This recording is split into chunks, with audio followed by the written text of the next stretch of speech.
Aujourd'hui, nous recevons Kevin Martin. Kevin Martin, bonjour. Bonjour. Alors Kevin, avant de parler de la véranda, parce que votre entreprise c'est Véranda Sarthe Confort, avant de parler de tout ça, j'aimerais que vous me parliez de votre parcours, comment vous en êtes arrivé effectivement à ce métier. Disons que donc avant de commencer dans la véranda, j'ai débuté déjà par une carrière professionnelle footballistique. Footballistique? Ouais. Vous Donc étiez j'ai été dans le footballeur, ballon? ouais. Ah ouais? Avec notamment des vedettes qui sont à la retraite aujourd'hui, comme moi. Ouais. Et donc après cette carrière entachée d'une grosse blessure à la cheville, j'ai continué dans les études parce que quand on est professionnel à notre époque, l'école n'était pas très mise en avant. Donc j'ai repris mes études en BEP comptabilité dans la région de la Touraine. Et je me suis aperçu en reprenant une première adaptation comptabilité-gestion que c'était un domaine qui était très peu, où il y avait très peu de, comment vous dire, de débouchés. Oui. Donc j'ai fait un bac commercial commerce, où là je me suis senti un peu plus dans mon élément. Et voilà, j'ai arrêté l'école au niveau du bac et ensuite je suis allé à l'armée. Et après cette armée, j'ai débuté dans un magasin de GSB, donc grande enseigne bricolage, dans le secteur bois, un secteur que j'apprécie particulièrement. Et après 5 ans dans cette grosse enseigne, je me suis, comment dire, Vous commencez posé à des intéresser questions. éventuellement à créer votre Je me suis entreprise. posé des questions sur mon avenir professionnel. Oui. Et puis les questions ont abouti par rapport à ce que me disait ma famille, par rapport à mon bagou naturel. Et, Vous êtes un commercial. Voilà, En fin de compte, naturellement, à la base, sans le savoir, quelque part, j'étais sans le savoir. un vrai commercial, quoi. On se révèle comme ça des fois, Voilà, vous savez. tout à fait. Et donc j'ai fait une candidature spontanée sur une entreprise du Maine-et-Loire dans le domaine de la véranda, Oui. qui ont accepté un débutant comme moi, qui ils ont formé à leurs mains entre parenthèses. Et là, je me suis vraiment, j'ai vraiment explosé, et Éclaté, éclaté complètement. Ouais. D'accord. Et donc dans cette entreprise, j'ai développé vraiment un caractère de combattant que j'avais au préalablement pris grâce au foot professionnellement. Donc un J'allais y gagneur. venir. Donc un gagneur. Et j'ai décidé par la suite de rentrer dans un grand réseau que j'ai trouvé chez un entrepreneur Vieille Véranda dans le 53. Et après, quand j'ai pris connaissance de l'activité Vieille Véranda, connaissance des gens de chez Vieille Véranda qui sont basés à Lyon, j'ai décidé de me lancer seul et dans l'aventure et D'accord. relever un défi. Alors, vous avez combien de salariés aujourd'hui, Kevin? Alors aujourd'hui, c'est tout récent. J'ai embauché une assistante commerciale et administrative le 3 janvier 2011. Ah, c'est récent. C'est très récent. Pour cause, j'étais en association auparavant qui a abouti par une dissolution de cette association. Donc voilà, donc là je restructure Vous mon êtes tout entreprise. seul, un petit chez soi vaut mieux que chez les autres. Voilà, ouais. Comme je dis toujours, vaut mieux être tout seul que mal accompagné. Exactement. Et donc là, je suis en train de restructurer depuis 2 mois et demi l'entreprise. Donc là, j'ai commencé par une assistante commerciale administrative parce que c'est pas trop mon domaine. Un commercial est rarement administratif. Donc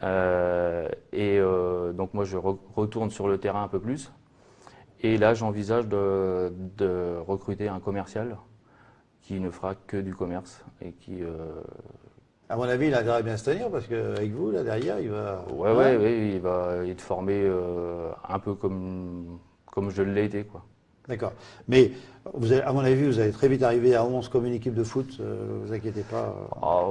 Non, pas j'ai pas la prétention. Non. Monsieur, bah, attendez, J'ai pas la il faut avoir prétention. l'ambition, il n'y a pas de problème. Ah, mais j'ai l'ambition, mais j'ai Vous pas la avez- prétention. Et vous allez voir, on se reverra dans 1 an ou 2, vous verrez que les choses vont avoir beaucoup évolué. Bon, alors, votre métier, le métier de la véranda, c'est un métier qui est sans arrêt en évolution, parce que donc il y a des méthodes nouvelles, il y a tout ce qui touche à la verrerie, tout ce qui touche enfin, je sais plus quoi, les montants, et tout Les ça. Je montants, connais pas ouais. grand-chose, hein, très bien, on n'a pas le même métier. Donc, dites-moi un petit peu tout ça, l'évolution, comment ça se passe? Alors, si vous voulez, le réseau Via Véranda Oui, est situé à Lyon. Donc il y a deux pôles de fabrication. Il y a une fabrication tout en aluminium, véranda tout aluminium, et une fabrication véranda bois mixte aluminium. d'accord. Donc deux produits complètement différents et deux utilisations complètement différentes. Mhm. Et entre ces deux bureaux d'études, on a un bureau de développement qui lui recherche tous les matériaux et fabrique et conçoit de nouveaux matériaux à la pointe de la technologie. Donc aujourd'hui, on peut dire qu'on est à la pointe de la technologie autant au niveau de la verrerie qu'au niveau des portées des pannes bois et autant au niveau de la rupture de pont thermique qu'on peut trouver sur une véranda en aluminium. D'accord. Une véranda, en fin de compte, ça, parce que bon, c'est souvent ce qu'on dit une pièce supplémentaire, c'est quand même assez sympa. Ça revient assez cher ou pas, non? Le panier moyen d'une véranda de qualité, hein, Oui. Oui, non, mais on parle que de qualité, sinon vous ne seriez pas là, monsieur. d'une véranda de qualité, sur une véranda en aluminium, on va se trouver entre 20 000 euros et 25 000 euros, Mhm.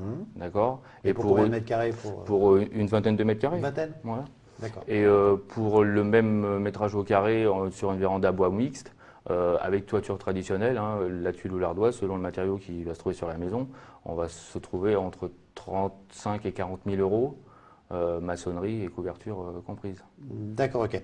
Alors, dans le domaine du solaire, parce que les vérandas, donc bien sûr, souvent il y a un toit. Est-ce qu'on utilise ce toit pour des panneaux solaires éventuellement? On peut Alors, ou- sur une véranda d'aluminium, c'est pas possible, parce D'accord. que la portée n'est pas conséquente par rapport au poids.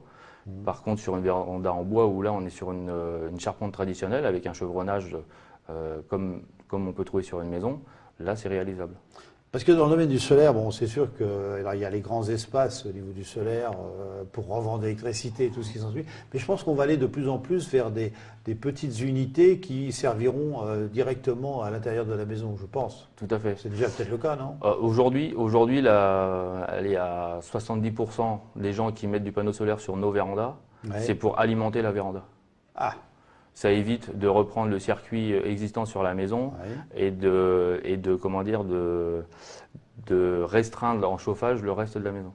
Parce que D'accord. vous savez que les chaudières, elles ont une limite au mètre carré. Alors, il y a un métier qui marche bien aussi, c'est le métier, par exemple, tout ce qui touche à la piscine.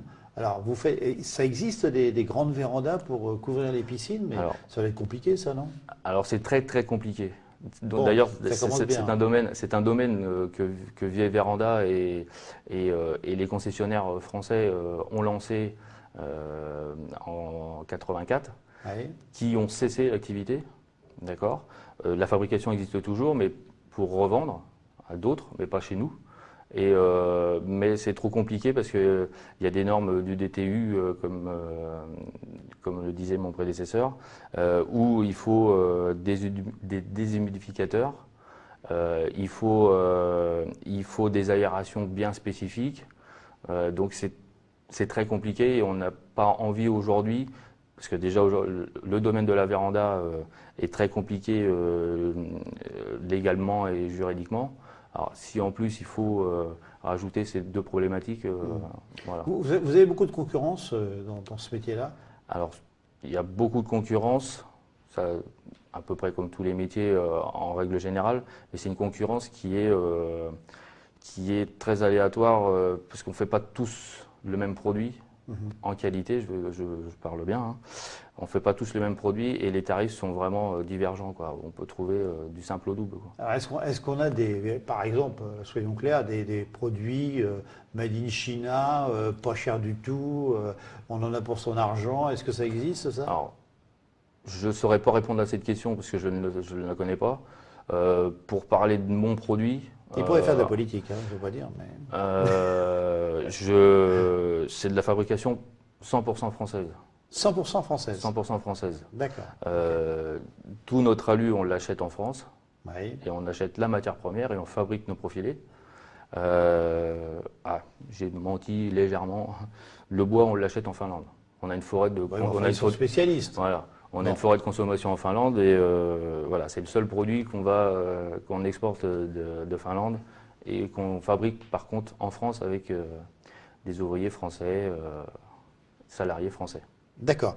Alors, Kevin, on va parler de l'avenir, parce que l'avenir, en fin de compte, dans votre métier, tout à l'heure, je vous parlais de 11 dans votre équipe, mais ça viendra. Comment vous voyez l'avenir? Alors, l'avenir, là, comme je disais tout à l'heure, je suis en restructuration, donc l'avenir, là, le commercial va arriver. Des nouveaux produits arrivent d'ici mars, Oui. d'accord. Et moi, en interne, dans ma concession, je voudrais développer le système des maisons bois. Alors, Système des maisons bois. Voilà, le système des maisons bois. Donc, c'est une ossature bois avec un bardage bois et avec l'isolation, les pare-pluies, les pare-vapeurs et mettre des baies et vraiment avoir cet aspect de cocon avec beaucoup moins de vitrage, mais bien concentré et s'approchant le maximum de la maison, quoi. Ben écoutez, je fais un beau métier parce que je découvre à chaque fois et c'est absolument fabuleux. Alors, Véranda, Sarthe, Confort, ça se trouve où? Ça se trouve à Guesselard, À Guesselard. à la zone artisanale de la Belle Étoile. Très bien. C'est facile à trouver. S'il y a un point, La Belle Étoile, vous allez avoir... C'est un point bien spécifique, c'est le rond-point, sans citer une marque Une belle marque de camion. Voilà. Voilà, une belle étoile. Voilà. Là aussi, il y a une belle étoile. Ok. Voilà. Eh bien, écoutez, Kevin, un grand merci. Et Merci puis, à vous. j'ai appris beaucoup de choses sur votre métier.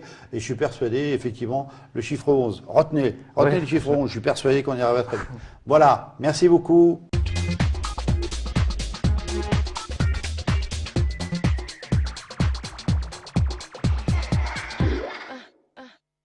Maureen, je viens de recevoir Kevin Martin de Véranda Sarthe Confort. Alors Maureen, il est passé par Entreprendre en France. Racontez-moi un peu comment ça s'est passé.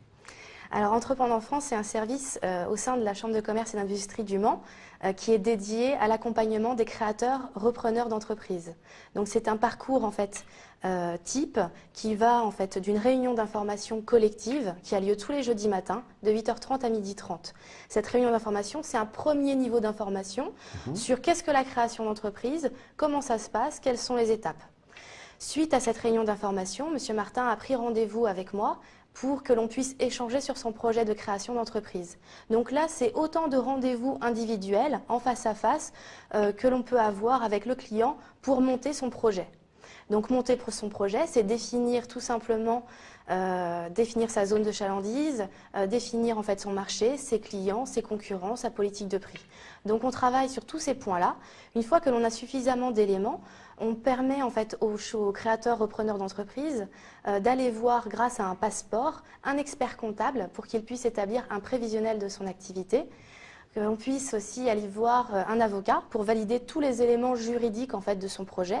Donc là, dans ce cadre-là, c'était valider le contrat de franchise avec Vie et Véranda. C'était de valider aussi les statuts de la société faits par M. Martin. Et puis aussi valider les éléments avec un notaire pour tout ce qui est bail commercial. Une fois que l'on a tout ça, on peut faire un point global sur le projet de création et voir de quelle manière on peut aider les porteurs de projets, notamment en allant chercher un prêt d'honneur. Donc M. Martin est passé au comité de visa Entreprendre en France en 2009 pour l'obtention d'un prêt d'honneur de 10 000 € qui lui a été accordé. C'est génial, en fin de compte, si vous voulez, mais vous allez donner envie à plein de gens de venir vous voir, Maureen. Alors les gens ont envie généralement donc déjà avant nous, mais on leur permet en fait de répondre à des questions et généralement la question qui se pose c'est j'ai envie mais je ne sais pas comment faire.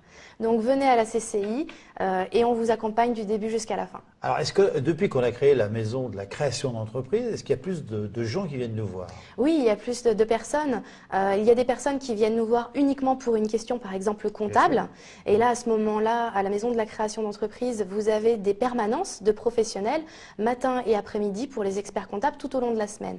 Une personne qui vient avec une question d'ordre comptable peut tout de suite repartir avec la réponse en venant à la CCI.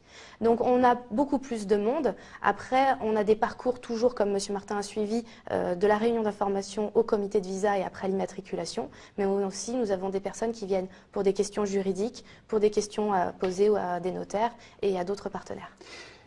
Eh bien, Maureen, un grand merci, parce que je vous assure que s'ils ont envie de créer leur entreprise, je suis persuadé qu'ils vont rentrer dans la maison de la création d'entreprise au niveau de la Chambre de commerce du Mans et de la Sarthe. Merci, à la prochaine fois. Au revoir.